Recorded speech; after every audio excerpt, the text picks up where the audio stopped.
You won't believe the drama that went down at the Riverbend Maximum Security Prison just 24 hours before Officer Lian Holloway was scheduled to face the ultimate penalty.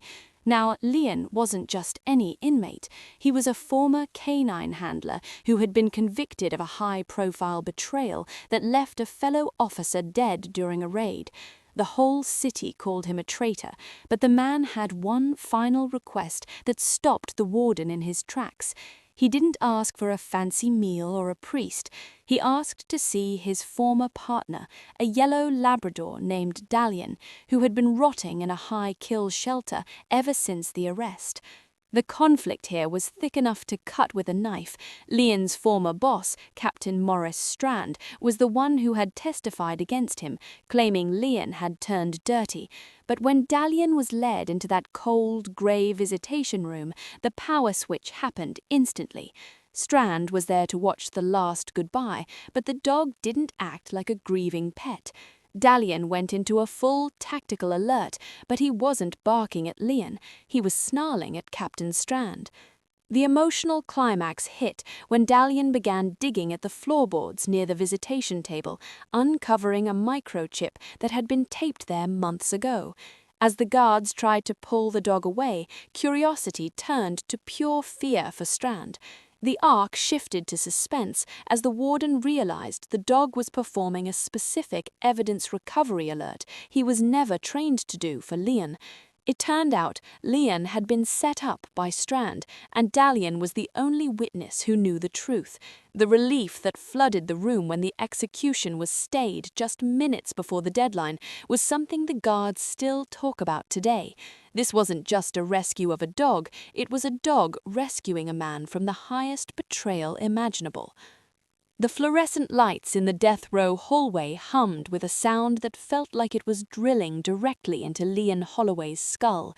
His hands, shackled to a heavy iron belt, wouldn't stop shaking, no matter how hard he pressed them against his orange jumpsuit. He could hear the heavy, rhythmic thud of the guards' boots behind him, but his mind was 3 miles away at the county animal shelter. The warden pulled open a heavy steel door that groaned on its hinges, and Lian stepped into the visitation room. For the first time in 8 years, the air didn't feel like it was made of lead. Standing in the center of the sterile room was a yellow Labrador, his honey-colored coat looking dull and thin under the harsh lighting. Dalyin didn't move at first. He stood with his head low, his tail tucked between his legs, looking like a ghost of the powerhouse canine he used to be. But then as Lian took a ragged breath, the dog's ears flicked forward. Dalyin let out a sound, a low, broken whimper that shattered the silence of the prison, and lunged toward the man in the orange suit. The guard reached for his taser, but Captain Maurice Strand, standing in the corner with his arms crossed, signaled him to wait. Strand's face was a mask of cold indifference, his eyes narrowed as he watched the reunion.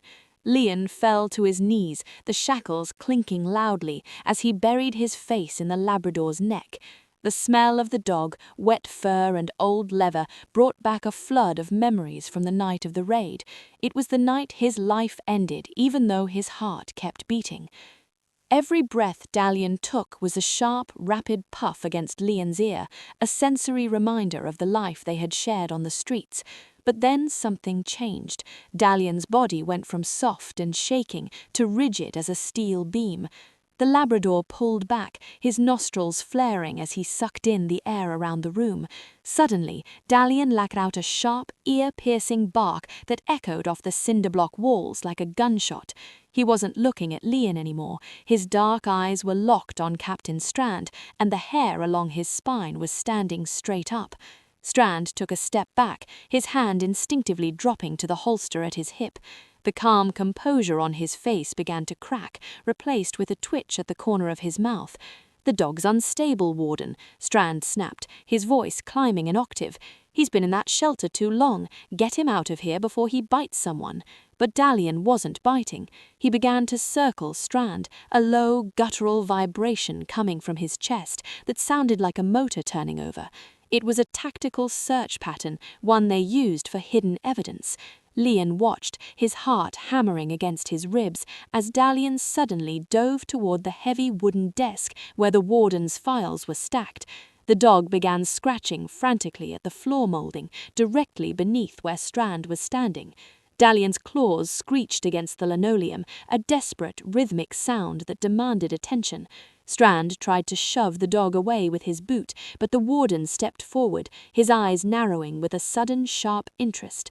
"Wait," the warden said, his voice heavy. "That's an evidence recovery alert. He's not attacking, he's flagging." Strand's face went a sickly shade of grey, and he tried to push past the guards toward the door. "This is a joke. I'm not staying for this circus," he hissed. But the warden's hand was already on his radio, and the guards blocked the exit. Dalyin gave one final, powerful scratch, and a small plastic-wrapped microchip popped out from the gap in the molding. The room went deathly quiet. The sound of the ticking clock on the wall seemed to grow to a deafening roar.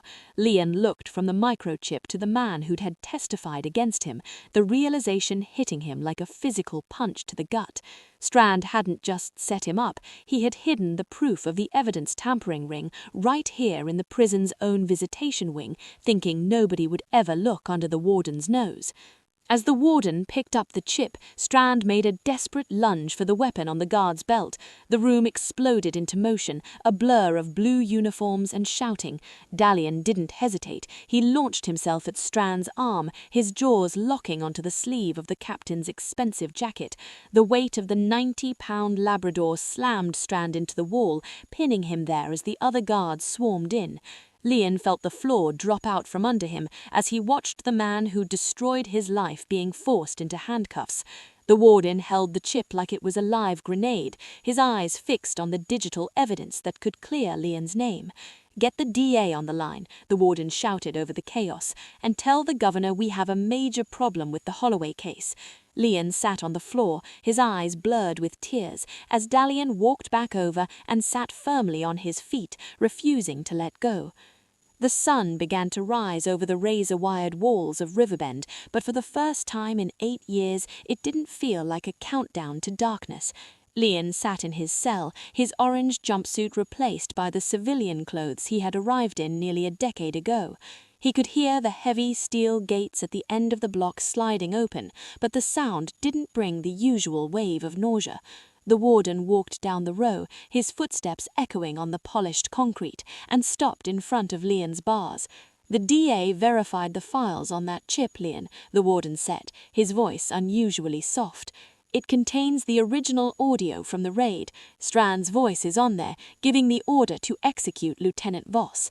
The warden turned the key, and the heavy door swung open with a metallic click. "The execution has been vacated. You're a free man." Lian stepped out of his cell, his legs feeling like they were made of water, and walked toward the light of the main office. He expected to see a crowd of reporters or a line of lawyers, but when he reached the front gate, there was only one soul waiting for him. Dalyin was sitting by the guard shack, his yellow fur glowing in the early morning light.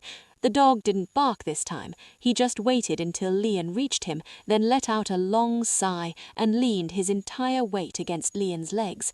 They walked away from the shadow of the prison together, a man and his dog who had been discarded by the world, but who had found their way home. The air outside the prison smelled of damp earth and freedom, a sensory overload that made Lian's head spin. He looked down at Dalyin and realized the dog's tail was finally wagging, a slow and steady thump against his leg. They didn't have a car, and they didn't have a home yet, but they had the truth. As they reached the edge of the prison property, Lian knelt down and unclipped the heavy shelter lead and replaced it with a leather collar he'd kept in his pocket for 8 long years.